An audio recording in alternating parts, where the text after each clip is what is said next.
పక్కన నంది ఉండేటట్టుగా వచ్చి మీ ఎడం చేతో ఆయన యొక్క ఇష్టభాగంలో అవయవాన్ని ఒక్క లిప్త కాలం పట్టుకోవాలి. కుడి చేతి బొటన వేలు చూపుడు వేలు శృంగముల మీద ఉంచాలి. ఉంచి వృషస్య వృషణం స్పృష్ట్వా శృంగ మధ్యే శివాలయం దృష్ట్వా క్షణం నరోయాతి కైలాసే శివదర్శనం ఇలా పెట్టి తర్వాత ఎడం చేత్తో పట్టుకుని ఒక్కసారి ఇలా నొక్కి వదిలి, అలా నొక్కి వదిలినప్పుడు ఆయన ఊపిరి అని ఆగుతుంది. ఆయన ఊపిరిలో సయ్యాటలాడుతుంటాడు ఊయలలో శివుడు.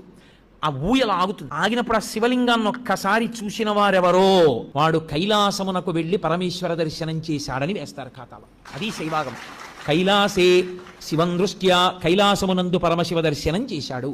కవచం పెట్టేశారనుకోండి, ఇక చూడకూడదు.